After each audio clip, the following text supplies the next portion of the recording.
Yo, what is going on, everyone? My name is Nick, or the Notorious Fantasy, and in today's video, I'm going to be bringing you guys my week number 3 wide receiver start or sit decisions. Inside today's video, I'll be going in depth into every single matchup of the week, and I'll be telling you guys whether I believe you should start or sit the notable wide receivers in every single matchup. But before we could get into things, I would like to ask that if you guys are new to the channel and you do end up enjoying today's video, that you please make sure to hit that subscribe button down below. And while you're down there, whether you are new to the channel or not, please make sure that you do leave a like on today's video. It would help me out a ton. And if you do want to follow me on Twitter, please do so at NotoriousFNTSY. I would also like to ask that if you guys have any questions about week number 3, it doesn't have to be about receivers, it could be about running backs, quarterbacks, tight ends, trades, waivers. Make sure that you ask it down below in the comment section. I really enjoy talking to you guys down there. So without further ado, let's get into today's video. We begin with this electrifying Thursday night football matchup between Kissin' Titties Mitchell Trubisky and the Pittsburgh Steelers facing off up against Jacoby Brissett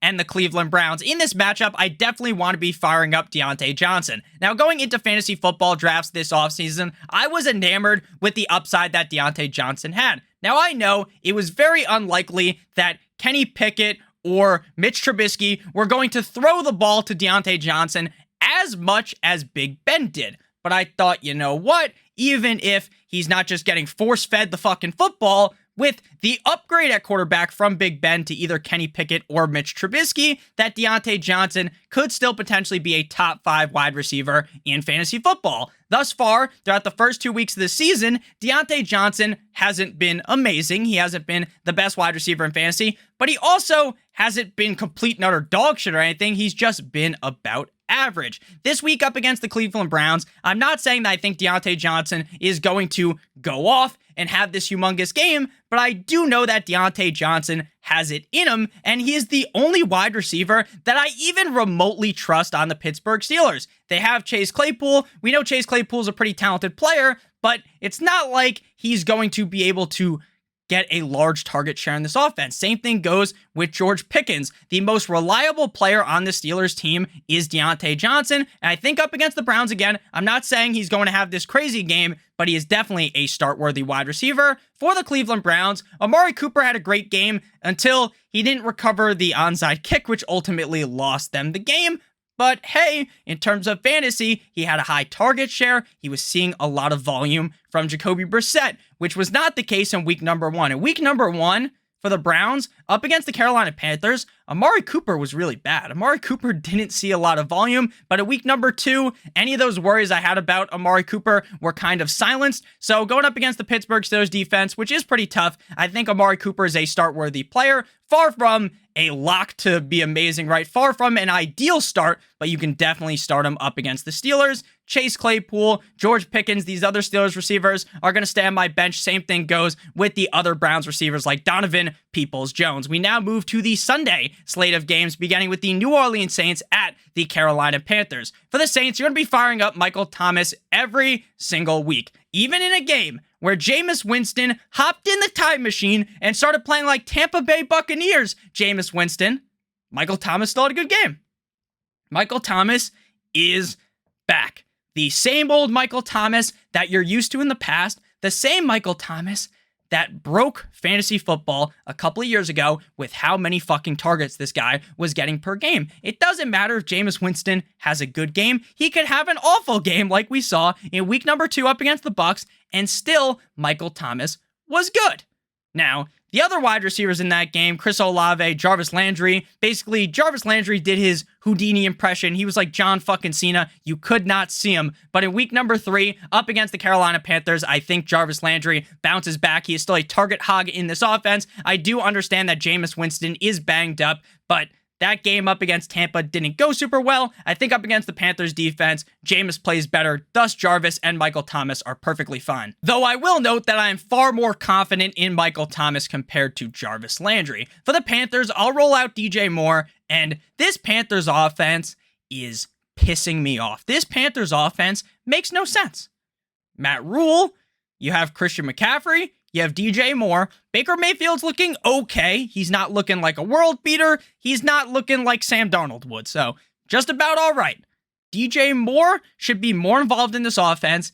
as should Christian McCaffrey. DJ Moore has a good game in week number 2, so we know DJ Moore has it in him. This Saints defense is tough. So DJ Moore is not a must-start wide receiver this week, but I definitely think he could be a reliable wide receiver 2 here up against the Saints, so I definitely like him. But it is really frustrating to see how this Panthers offense has played through the first 2 weeks, and I talked about this in the running back starter sit video that you guys definitely should watch as well. Not yet, though. After this video, if you haven't seen it, go ahead and watch that.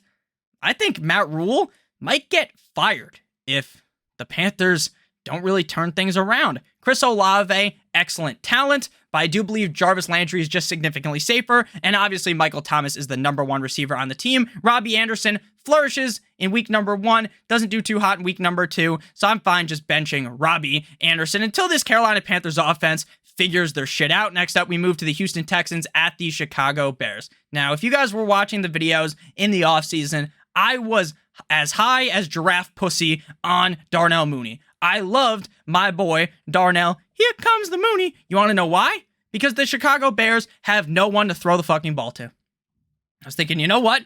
Darnell Mooney is going to be force-fed the ball. Cole Kmet, going to be fed the ball as well.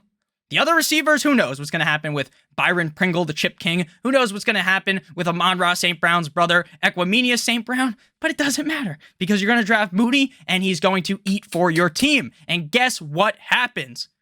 The fucking Bears aren't throwing the football. The Bears just want to run the ball gently up the stream with David Montgomery. So while I love Darnell Mooney, I am starting to panic. I am putting out the red flag. Now, in most scenarios, I'm not dropping Darnell Mooney. I'm fine holding him. But we are getting very, very close, extremely close to Darnell Mooney is not even rosterable if this fucking team doesn't throw the ball more. It is very, very bad. This week, I'm laying him on the bench. I hope he has a big game on my bench so that I can keep him because I think he's a good talent. But this offense just doesn't want to throw the ball. Brandon Cooks, this guy's just the definition of mid for fantasy football. Now, I guess the way people talk about the term mid, that's kind of mean to Brandon Cooks, right? Brandon Cooks is just a good start every week. He does what he does. He never really carries your team to victory, but he also never really takes a nice and hefty shit directly on your chest and screws you over. So I'm playing Brandon Cooks every week. He'll be just fine. He won't win me my week, but he won't lose it for me. I'm playing Brandon Cooks, Nico Collins, these other Texans wide receivers, don't want to be starting them, but the Texans do look pretty decent. I'm proud of my main man, Giraffe Neck Davis Mills. Next up, we move to the Kansas City Chiefs at the Indianapolis Colts. Mr. Corvette, the TikTok king Juju Smith-Schuster of the Kansas City Chiefs was silent. Silent in the night, like that Christmas song on Thursday Night Football. The game goes on Amazon. Juju's used to TikTok. He shits the bed. Juju did not play good at all. But there's still hopes that he's the number 1 receiver on the team, which I think he is. Now, when you start Juju, you have to understand that Mahomes is going to air the ball out to multiple receivers, and he's going to keep a keen eye onto Mr. Travis Kelce, and he also seems like to dump the ball off to the running backs that this team has. So, is Juju a very confident start from me? No, but I also wouldn't lay him on the bench for these people that I have listed as a sit. Juju right now, based upon week 1 and week 2, seems like a very low floor player, so he's not incredibly safe, but his ceiling is incredibly high. Because if the Chiefs take the Colts to pound town, which is entirely possible, then we could see Juju put up a fantastic performance. So I'm definitely going to be starting Mr. Juju Smith-Schuster, the TikTok king, up against the Colts. And the Colts look really, really bad. Michael Pittman Jr., is he going to play this week? Is he not going to play? That is a question that is up in the air. Right now, based upon what I have personally read, I believe that Michael Pittman Jr. will play. Now, if it gets to Sunday, Michael Pittman doesn't play, don't be like, Nick, you told me Michael Pittman was going to play. Pay attention. Figure things out, right? I'm going to talk about it in the wide receiver rankings video. As we get deeper into the week, we'll have more and more updates about Michael Pittman. So right now, I'm going to tell you to start him, assuming that he plays based on what I read. But I also don't want you to just keep him in your lineup because things will change. I hope Michael Pittman plays. I think he's going to play. And even with how bad this Colts offense looks, I'm still confident in Michael Pittman. Even with Matt Ryan, who looked bad up against the Jaguars last week. MVS, my guy. Look, he has the upside. He's going to have a game, I'm sure of it, where he scores 30 points. I'm sure he's going to have a game where he's sitting on your bench and you're like, fuck, I should have started him. But at the end of the day, right now, I just don't feel comfortable playing him, especially with Juju healthy. For the Colts, Perry Campbell, Alec Pierce, these other receivers they have, they did not show up in Michael Pittman's absence. And again, this offense doesn't look very good. I'm only playing Michael Pittman, assuming he's healthy, because I think he's good. Paris Campbell, Alec Pierce, they can't make Matt Ryan look much better, whereas Michael Pittman can. Next up, we pivot to the Buffalo Bills at my Miami Dolphins. In this game, I'm starting all the receivers, all the main guys, the hits. We're playing the hits here. Stephon Diggs, man, oh man, what a performance on Monday Night Football up against the Tennessee Titans. Amazing. Josh Allen doesn't have Gabe Davis. Doesn't fucking matter at all. Doesn't matter at all. You're thinking, oh, maybe Knox will have a big game. No, oh, maybe McKenzie will have this crazy game. No, I'm just going to throw the ball to Stephon Diggs a million times. He's going to score a million touchdowns. It was beautiful to see. It was. Up against the Dolphins defense, I'm going to say we as if I'm on the fucking team, but I'll say it. I've been suffering with this Miami Dolphins team my whole goddamn life. I'm 23 years old now. I can say that. We have Xavier Howard. Then we have no one because Jones is out. Byron's out. So, again, these guys, Nick Needham, we have Cater. These guys step up, but they're not X. And I think X will go up against Diggs, but in the past couple of years, Stephon Diggs has basically shoved his cock directly in the throat of X. He has absolutely destroyed him. So, while I want Stephon Diggs to have a bad game as a Dolphins fan so the Dolphins can win, that seems very improbable at this point, so I'm firing up Stephon Diggs. Gabe Davis, he misses Monday Night Football. He got banged up, I believe, in practice on Saturday. Gabe Davis should be good to go based upon what I've read, but again, something to monitor. If he plays, you're obviously going to play him. If he doesn't play, you can talk yourself into starting Isaiah McKenzie, but he wouldn't be ranked super highly in my rankings. Whereas if Davis plays, he might be like wide receiver 15. Now again, that's just an arbitrary number. I haven't done the rankings yet, but that would be around an area where I think he could be if he's healthy. Tyreek Hill, Jalen Waddle hit the Eiffel Tower over the Baltimore Ravens defense. Tyreek Hill goes crazy, 2 touchdowns. Jalen Waddle does the exact same fucking thing. They both go crazy in that game. It was insane to watch as a Dolphins fan. It was legitimately, my eyes ejaculated onto the TV. I was screaming the whole game because we were down. I was pissed off. I had, I think, $150 or $175 on the Dolphins, and I was pissed because the Dolphins were losing. And obviously, I'm a fan of the team too, so that also means a lot to me. Like, holy shit, man. It's the same thing every year. Brian Flores, now we get Mike McDaniel. It's the same shit. We can beat the Patriots, but we can't beat these other teams. And then, out of nowhere, in the second half, Tua turns into fucking Patrick Mahomes. He turns into Josh Allen. He hangs his nuts on the forehead of the Ravens defense. It was impressive. It was impressive. Now, again, as someone who's watched the Dolphins versus the Bills a million times in his life, I know that recently the Buffalo Bills own the Miami Dolphins. But I think this year things might be different. We just have so many better wide receivers that I think even if the Dolphins lose this game, which is possible, we were initially 4.5-point dogs. Now I believe we're closer to 6 or 7 after that beatdown of the Tennessee Titans the Bills had. I'm going to stick with Hill and Waddle. They haven't failed me yet. Waddle had a great week 1. Hill was getting targets, but he wasn't like amazing, but he was good. Week 2, they both amazing. Against the Bills, again, this is definitely a tougher defense than the Ravens, but I still think they can get it done. I'm not expecting those crazy pop-off performances like we saw in week number 2 against the Ravens, but they're definitely start-worthy wide receivers. Isaiah McKenzie, again, if Gabe Davis does miss, then I do think there's a reason to believe that you could start Isaiah McKenzie again. Definitely a little bit more risky, but obviously way more risky than Gabe Davis. Definitely a risky start, but you could talk yourself into it. Next up, we move to the Detroit Lions at the Minnesota Vikings. Another thing I talked about in the running back video, what was I thinking? I know that Kirk Cousins is absolute dog shit on primetime. Kirk Cousins every single year, it's like, wow, Sunday, 1 p.m., bang, Sunday, 4:30, 4:25, when did the game start? 4:15. He's a baller. He's a baller. And then it gets like Sunday Night Football, Monday Night Football. And Kirk Cousins looks like Stevie Wonder in the pocket. He threw a zillion picks. Darius Slay probably should have had 4 or 5 interceptions in that game. But now we're back to Sunday at 1 p.m. And now Kirk is just going to be a decent quarterback. Up against the Lions, this has all the makings of a very high-scoring, tit-for-tat, back-and-forth, rock'em sock'em robot-esque game.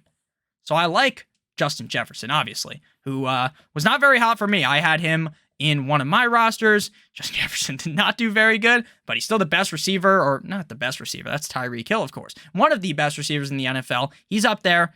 I think Justin Jefferson, after one bad game, smashes, devours, skull fucks the Detroit Lions defense. Adam Thielen, now he's kind of on the fence, right? He is just peeking over being a start.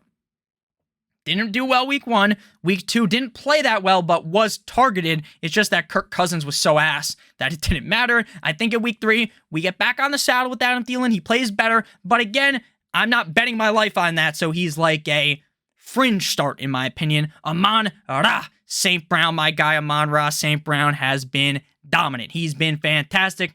Chef's kiss, Magnifique, up against the Vikings defense that looked really good, up against the Packers, up against the Eagles. They got exposed. So Amon-Ra St. Brown should have no struggle in this game, putting up a solid performance. My boy, DJ Chark, baby Chark.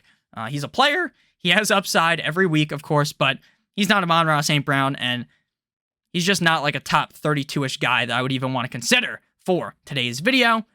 But I do like the guy. Next up, we move to the Baltimore Ravens at the Patriots, and this game might get ugly. This might be the beating of a century. The Ravens, with all this pent-up aggression, they choked against the Dolphins. The Patriots beat the Steelers. The Patriots are dog shit. This is not the Patriots from the past. I'm sorry to tell you that if you're a Patriots fan. You've won a million Super Bowls. It is what it is. Bill Belichick is absolute dog shit without Tom Brady.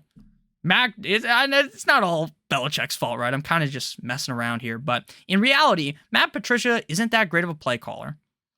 Outside of Jacoby Myers and Damian Harris, they don't really have playmakers. They really don't. So it's worrisome for the Patriots. Jacoby Myers is just a target hog that it doesn't really matter. You're just going to play him against the Ravens, even if the Ravens defense was pretty tough. Mac Jones is weird because Mac Jones, if you're a Patriots fan right now, you're probably wondering, is Mac Jones this franchise quarterback, or is Mac Jones just all right? Like, if the Patriots have all these pieces around him, he could be great, but if not, he's just okay. That's what I'd be worried about if I'm a Patriots fan. Jacoby Myers, still just going to be getting the ball, so I'm starting him. Devontae Parker has had, I believe, 2 or 3 targets, and I think 2 of them that were thrown his way were picked off. I know one was against the Dolphins. Man, that sucks. I really like Devontae Parker in the offseason. I think Devontae Parker's a skilled player, and I thought Devontae Parker brought a new facet to this offense. I thought, you know what? They drafted N'Keal Harry to be this guy that's going to be scoring all these touchdowns. Didn't work. They need a big-bodied receiver. Devontae Parker, insert him into the offense. That'll work. Hasn't worked so far. Has not worked so far. I still have hope for my boy Devontae Parker, but I definitely wouldn't be starting him. Nelson Aguilar's more relevant at this point than Parker, so Nelson Aguilar actually makes the graphic, even though I just talked more about Parker. Rashad Master Bateman, I was worried against the Dolphins. I was like, fringe start kind of guy. X is really good. Bateman's not going to be able to be like a crazy play, and he must have heard what I said. He's like, Nick, pal, fuck you, and just went crazy. I love Rashad Master Bateman. He's one of my favorite receivers, one of my favorite players in the NFL. I've been cheering for him since the offseason. I've been on the Rashad Master Bateman train, and the guy has shown out. Week number 2, balls against the Dolphins. I think he's going to have a big game again. Devin Duvernay is banged up with a concussion, I believe. Could play, could not play. Return that kick up against the Dolphins. Fantastic out of Devin Duvernay. But again, I don't really think he's a start-worthy fantasy football player. But before we can move on into the next game, I would like to ask that if you guys are new to the channel, you make sure you hit that subscribe button. You also hit that like button as well. It helps us out a ton. And I would like to give you guys a quick word from our friends and our sponsor of today's video. They've been on your screen the entire video, Underdog Fantasy. Are your best ball teams already cooked? Head on over to Underdog Fantasy to resurrect them with their Week 6 through 17 best ball tournament. The entry fee is only $10 with a $100,000 first place prize and $500,000 in total prizes. All you got to do is draft your team. That's it. My favorite part about fantasy football is drafting the team. That's all you got to do. You don't have to worry about waivers. You don't have to worry about setting your lineup. You don't have to worry about calling up your buddy, trying to make some fucking trade. He's too busy out to dinner with his girlfriend like a fucking loser, and he won't make the trade with you. Annoying, right? You don't have to worry about that because there's no trades, there's no waiver wire, and the waiver wire is super annoying. You have to stay up on Tuesday night trying to do all the waivers. No, you don't have to worry about that. You don't even have to worry about setting your lineup because Underdog will automatically give you the highest scoring lineup at the end of the week with the players you drafted. And Underdog also features daily and best ball contests all year long for MLB, NBA, PGA, and NHL, so you can play all season long, or all year long, and all season long in the NFL. Click on the link in the video description down below, or use promo code STOCHASTIC for a first match deposit bonus of up to $100. So you want to join that Best Ball Resurrection tournament for $10? You can get 10 free entries if you deposit $100, because they're 10 each. 10 times 10, 100. Quick maths. So make sure you guys check that out. I love drafting. I'm always on Underdog Fantasy. I find it to be extremely fun. So make sure you guys do check that out. Next up, we move to the Cincinnati Bengals at the New York Jumbo Jets. Now, the Bengals are looking like this might be the greatest Super Bowl hangover maybe ever. This is a Super Bowl schlump from the Bengals. Week 1, they lose to Mitch Trubisky. Week 2, they lose to Cooper fucking Rush. And if they lose to Cool Joe Flacco in week number 3, heads are going to be chopped off Ned Stark style. Things are going to look extremely bad for the Bengals. They get a better offensive line, and the offensive line somehow, even though on paper they're better, they suck complete and utter donkey cock. It is embarrassing. It is so bad how bad this Bengals team is. Can Joe Shiesty figure it out? Maybe. But I'm worried. Now, again, I'm starting Chase. I'm starting Higgins. The Jets defense, they play hard, but they're not amazing. Like, Chase and Higgins could both be top 5 receivers in this game. But let me tell you what. I am extremely worried about this Bengals team. Now, again, we're not at red flag territory where it's like disaster, mayday, SOS. But we're at yellow flag where it's starting to get, I guess, yellow and red in between. Is that orange? Maybe. I'm not a fucking art teacher. I have no idea. But the orange flag, metaphorically, is coming out. I'm starting to panic. I'm starting to worry. But Titty Boy Higgins and Jamar Chase are both starters. Garrett Wilson has shown that he's better than Elijah Moore with Joe Flacco. Now, when Zach Wilson, the MILF Hunter, returns, Elijah Moore could easily leapfrog his way over Garrett Wilson. 100%. 100p. But right now, Garrett Wilson seems to be the guy. Garrett Wilson, silenced like a fucking librarian. The Cleveland Browns. Let's see what happens. I like Garrett Wilson this week a decent amount, and he's a great waiver wire pickup if you're watching this on Tuesday night and your waivers haven't went through yet. And again, Elijah Moore, I don't want to cut him because I think he could be great when Zach Wilson returns, but right now, man, rather just play Wilson. Next up, we move to turn your volume down, the Las Vegas Raiders. Going up against the Les Titans in Tennessee. Devontae Adams, masterclass week 1. 1,000,000 targets in that game. Crazy target share. Week 2, take it a fucking sleep. Like what happens, I would imagine, if you get one of those My Pillows that they advertise on TV all the time, right? Just a deep sleep, right? When you have one of those. That's at least what they make it seem like on TV. I don't even know if they still make those. Maybe not. I don't know. I just remember that as a kid. That was a very obscure reference. But Devontae Parker shits the bed week 2, great week 1. Raiders team is looking not so hot, 0-2. The Titans also 0-2. Not looking the best for these two AFC teams, but I'm still comfortable firing up Devontae Adams. The guy's still amazing. He's going to get his. 1 down week does not concern me one bit. I think it was, though, last week, the least amount of targets he's gotten in like 5 years or something crazy. Like, I think it was 2016, something like that. Like, that was bad. Like, he was not getting enough targets. It was almost crazy to see him not getting 1,000,000 targets, even though the beginning, they kind of zipped the game up and then just choked to the Cardinals. Hunter Renfrow was a guy I liked going into the drafts. He was a guy I liked last year. Real lunch pail type of guy. So far, hasn't been great for Renfrow. Am I cutting him? No. But I'm not starting him. Just don't feel comfortable doing it. I really don't. That's just kind of how I feel right now. Burks looked good early on. The Titans looked bad the whole game. Burks kind of was involved in the benching of all the starters for the Titans once they put Malik Willis into the game. Burks is a sit. Robert Woods, Bobby Trees, definitely a sit. Both these guys. This could be a high-scoring matchup, but like, I don't know. Man. Tannehill just doesn't look the same. Like, I really believed that last year was a fluke. A.J. Brown's hurts for a lot of the season. Derrick Henry misses a lot of the half the season. Thinking, you know what? Like, that's it. That's why he wasn't playing great, right? That was the reasoning behind it.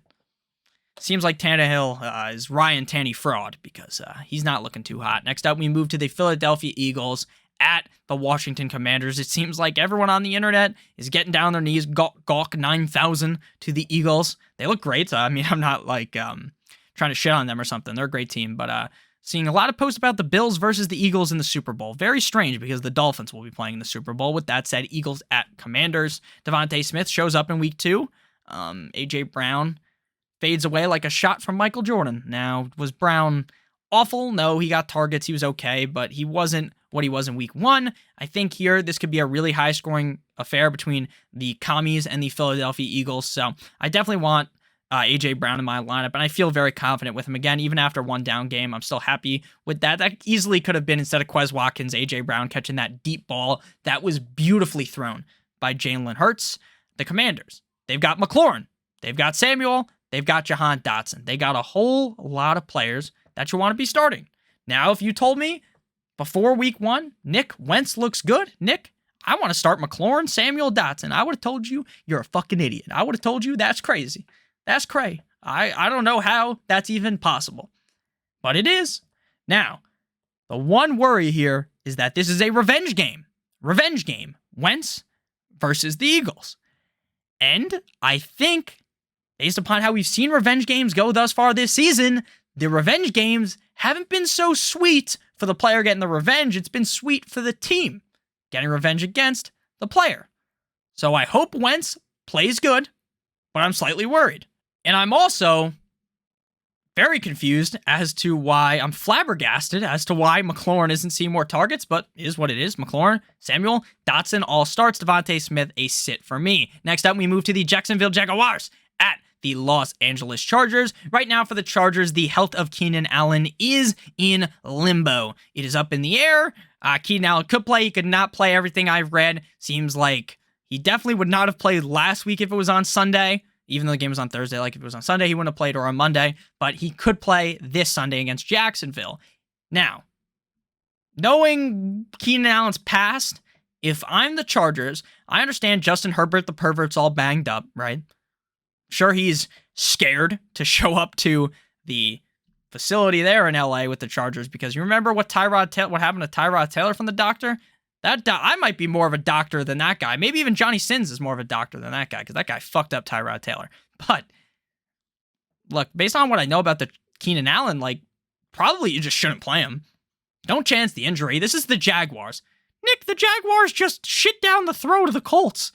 I know, but the Colts look like frauds. The Chargers are amazing. So if I'm the Chargers, I wouldn't play Keenan Allen, but if he does play, you obviously got to start him. Mike Williams, Himothy, what the kids are saying nowadays, looked amazing on Thursday Night Football. I said he was going to be great, so taking all the fucking credit for that. I knew he was going to be good. He's hit or miss, but without Keenan Allen, he was bound to have a big game after being really bad in week 1. Christian Kirk looks amazing. Christian Kirk is heavily targeted. We saw that in the preseason with Trevor Lawrence. I really was not a big Christian Kirk guy until I saw that preseason game. I was thinking, oh, Christian Kirk gets all this money. He's not even worth the money. Makes no sense, because that's what we saw in Arizona. But the team, obviously, they followed the money. They pay him the money. They're feeding him the ball. Lawrence looks good throwing him the ball. Kirk's definitely a worthy start up against the Chargers. Definitely a tougher matchup, but I think Kirk gets it done. Zay Jones, these other Jags receivers are going to be a bench. And then Joshua Palmer. If Keenan Allen doesn't play, I'm fine starting him. But if he does play, Palmer's best left on the bench. Next up, we move to the Los Angeles Rams at the Arizona Cardinals, a division matchup here. Cooper Kupp, obviously, you close your eyes, you throw him into your fucking lineup. The guy's just amazing. You start him every single week. He's an insta 20 plus points, and on a good day, he might score you 40 fucking points. The guy's amazing. He's automatic.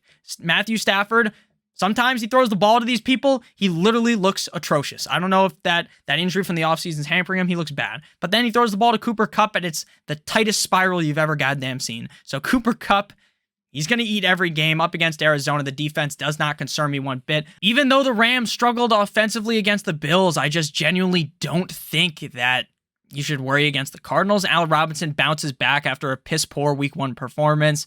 I wasn't super comfortable playing Robinson last week, but I did list him as a start, and I said that I thought he was going to bounce back because, again, like, he just wasn't really targeted in Week 1. I don't think he's like John Cena level invisible for this offense, so I kind of just bought back into him. I thought he'd be fine. Played decent. Probably could have scored multiple times in that game. Played pretty good up against the Falcons, so Robinson's a guy I want to start every week. Hollywood Brown, man, disappointing. Disappointing to say the least. He hasn't been bad. He hasn't been like where he ruins you, but it just isn't what I thought it would be. It really isn't. Like, without DeAndre Hopkins, I thought this was going to be crazy Hollywood Brown time. I thought Kyler was going to elevate, and that was going to elevate Hollywood Brown. Like, Call of Duty hasn't even released, so Kyler's going to play good. Hollywood will be great. And, like, he's not bad. Again, he's not a bad player. He's still a start-worthy player, but he's not the top 10 receiver I thought he could be without DeAndre Hopkins. He's far from it. He's far from it. Greg Dortch, if you're in a deep league, you can start him. Not the most ideal start, but I think he's okay. A lot of rankings have him much lower than I would have him. I would have him probably inside the top 45-ish receivers. He's decent, a decent starter, but not a guy, again, not an ideal start, though. Not an ideal start, so he's listed as a sit. Next up, we move to a matchup between, let's see who it is, the Atlanta Falcons, who we just talked about, at the Seattle Seahawks. You would think that, oh, Nick, you just recorded the running back video like 2 hours ago. You're going to remember the order of these teams.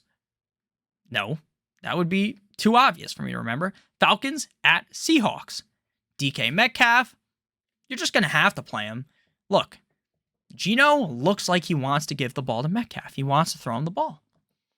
The question is, will the ball be accurate? The question is, will Metcalf catch the ball? But he wants to give him the ball. Up against the Niners, that defense is tough.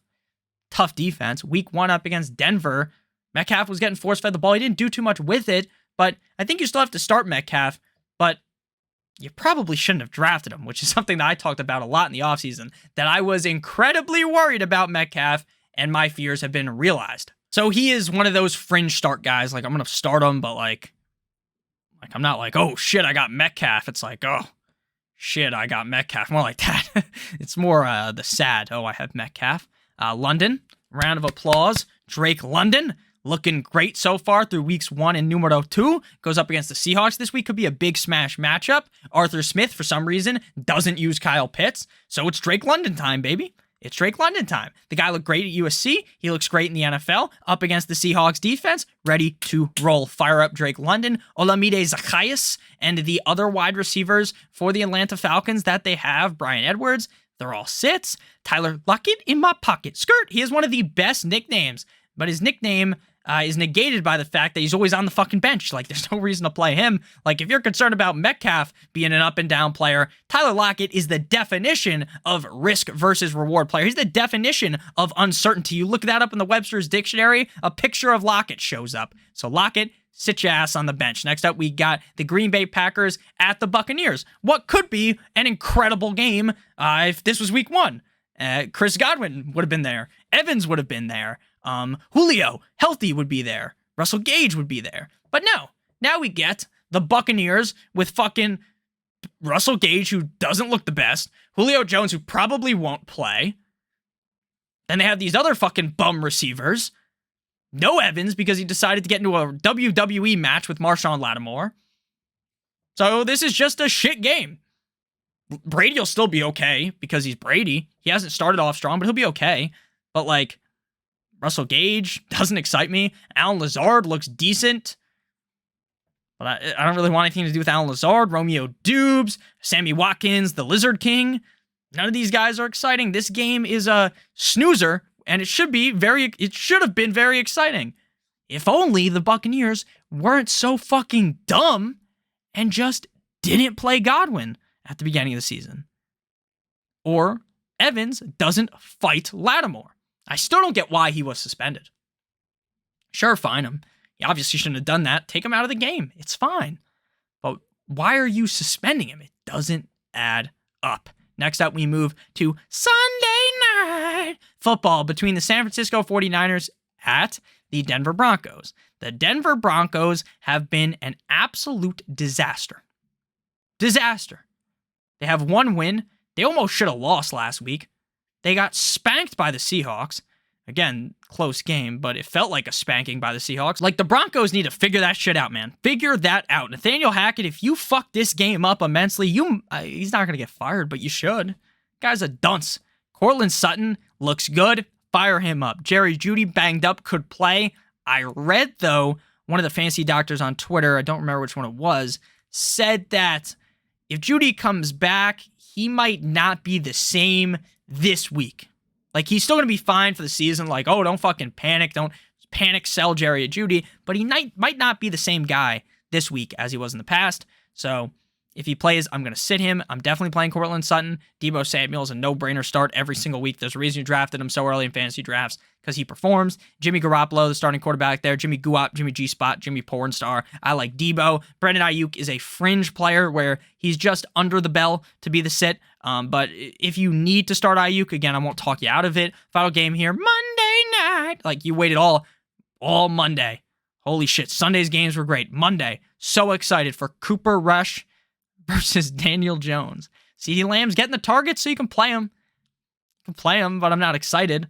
I'm almost more excited for Noah Brown if Michael Gallup doesn't show up. Even with Michael Gallup, I think I might be more excited about Noah Brown this week up against the Giants. He's a sit because, again, I don't want to have every single fucking wide receiver in the NFL listed as a start, but he's one of those guys that's close to being a start. He's knocking on the door of becoming a start. Sterling Shepard, Kadarius Toney, Kenny Golladay. Man, Kenny Golladay, what a waste of money. What a waste of money. How much money was that contract? It was something ridiculous. Could have just lit some fucking money on fire. Could have just torched the money. Would have been better. Would have been more enjoyable for the Giants ownership. So thank you guys for watching. I really appreciate you guys watching throughout the video. Make sure you hit that like button if you enjoyed. Make sure you hit that subscribe button down below if you are new. And make sure you check out our promo with Underdog Fantasy. Promo code Stochastic for that $100 first match deposit bonus. Follow me on Twitter at NotoriousFNTSY. And make sure you leave a comment down below if you have any questions about week 3. Doesn't have to be receiver. It could be running backs, quarterbacks, tight ends. If you haven't already watched the running back video, make sure you watch that as well. I love you guys all so much. I hope you have a great rest of your guys' day. And as always, goodbye.